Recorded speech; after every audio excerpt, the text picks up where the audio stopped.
Hey guys, welcome back to my weekly videos. If you've never been to my page before, my name is Sarah and I make videos on self-development and faith-based topics, and I just come on here and share my thoughts and insights with you guys. For this video for today, it's probably going to be a quick one. I just wanted to share something really simple with you guys. It is about making decisions based off of faith as opposed to fear. And I'm just going to share with you guys, I think it's like 2 points of when you know you're making a decision for possibly the wrong reasons and how to know that you're making the right decision. And then a quick little example in my own life. So let's jump into it. All right, so this can really apply to anything that is applicable for you. This could be maybe if you are accepted into a certain school or you have a job opportunity, some opportunity in general. Maybe it's a relationship like an ex that wants to get back together with you. It really could be anything. It could be buying a car. It could be buying a certain outfit. So one thing that I would say that I notice is if I'm making a decision based off of fear, if I'm feeling really anxious and hurried with a decision because I'm fearful that another opportunity will not come up. So again, if it could be that you're accepted into a school and you're thinking that you absolutely have to accept this particular offer because you're afraid if another school will not accept you, for an example. I would say that feeling really hurried, like hurry, and anxious about a decision, that's when I usually like slow the brakes and I'm like, hey, just hold on 1 second. There needs to be some discernment here. It can't just be pushed into a situation because anxiousness is fear. And I know that God does not want us to make decisions based off of fear. So that is the first example, is fear. The second example that I'm going to give, and these are just ones that I particularly have seen and that I see in my own life, so that's why I'm sharing these ones. The second one that I'm going to give is, how do I explain this? I would say like when you're taking into consideration your own status or the way that you look, ego, pride, that type of thing. So again, this can be in any situation for you. But if we're feeling like we need to buy that car, even though we know we can't afford it, or it's going to be kind of detrimental to our finances, we need to buy that car because of how it's going to make us look, or we need to attend that school because of the name of that school and the status that it's going to give us, or we need to date that person because they have some type of status and how it's going to make us look. And again, that's another thing that what I've personally found drives that anxiousness of wanting to make that decision, because of if I don't have that, like if I take that opportunity, it's going to make me look a certain way to other people, which is obviously about our pride and our ego. Okay, so now I'm going to share with you guys an example from my own life. I'm going to use these 2 examples that I just said, and then I'm basically going to share with you guys how I make my decisions. And obviously it's not like a recipe that's perfect for everyone, but this could maybe just provide some insight to whoever needs to hear this. Okay, so here's the story. A few years ago, my condo was ready. It was ready to move into. And at that time in my life, this was like pre-construction condo. So obviously it was years before that I got it.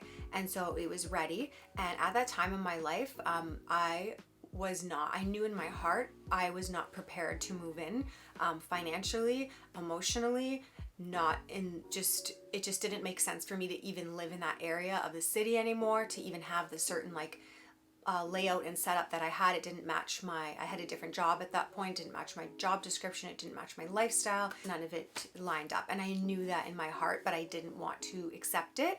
And basically the mistakes that I feel that I made was, one, I brought way too many people's opinions into it. So I do think it's important to seek wise counsel. Obviously, as a life coach and a mentor, I think it's very important. But I think I brought way too many people's opinions into it because I didn't know what decision to make, and I wasn't in touch with my own discernment, which I'm going to share with you guys after this.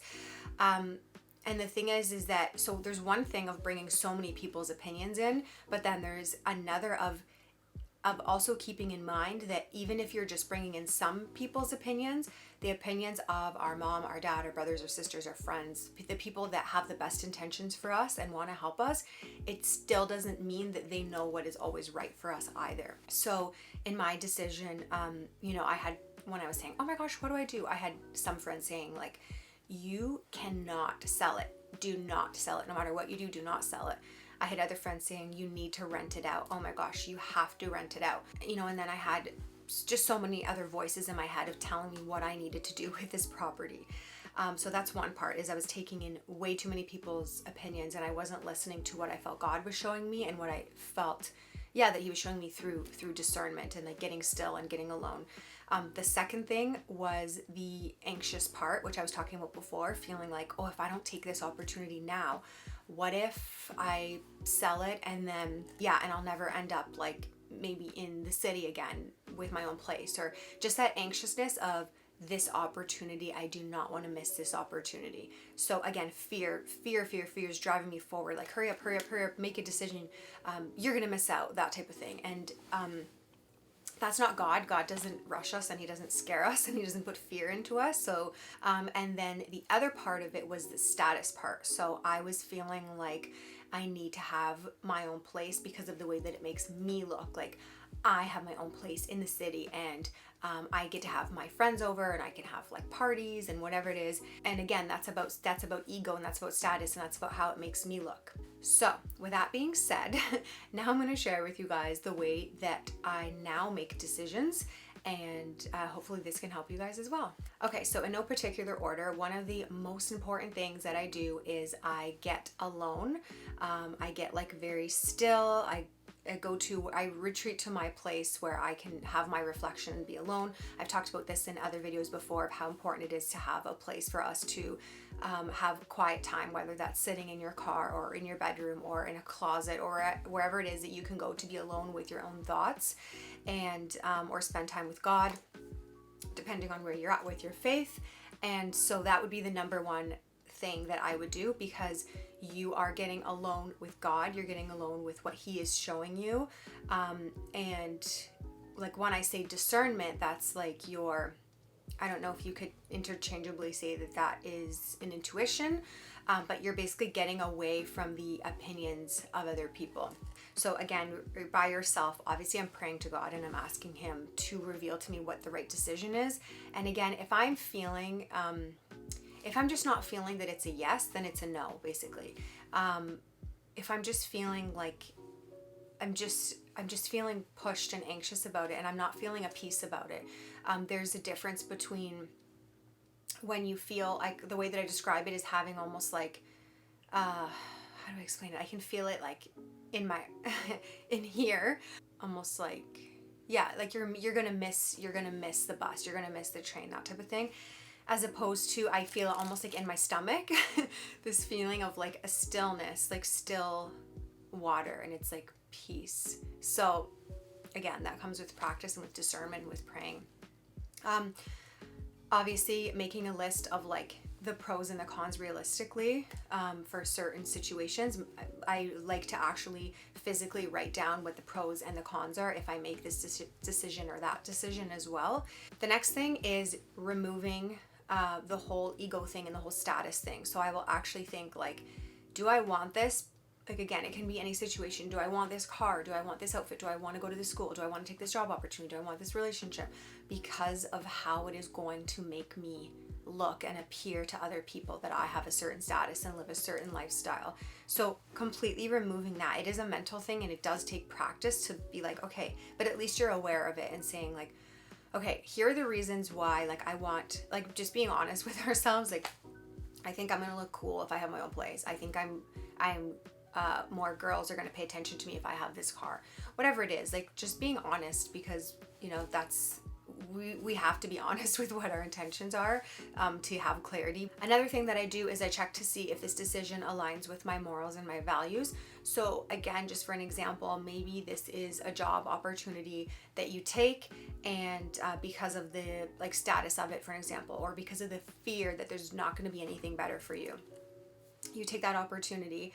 And what you really truly care about, what really aligns with you and what you really truly care about, is being in an environment where you can be innovative and where you can always be learning and growing. However, the job that you have taken, let's just say for an example, is very stagnant and it's repetitive all the time, and there's really no room for growth there. but it's with this company that makes you look really good, for an example, or you were afraid that you wouldn't get anything else. A lot of the times then there is like this internal battle where what we truly believe is not aligning with our actions, and then that can cause this internal battle within us, and we're not really sure what's going on. So I do make sure again that it aligns with my morals and my values. And then in my situation, depending where you are with your faith, I check to see, does this decision honor God, and does this align with the things that God has for me? So I hope that helps someone today. If you like this video, then please share it. And also, if you haven't visited my website yet, it's on my YouTube and my Instagram bio, which is my coaching website. So if you're interested in one-on-one coaching or mentoring virtually, then definitely check out my website, and I will see you guys next week. Bye.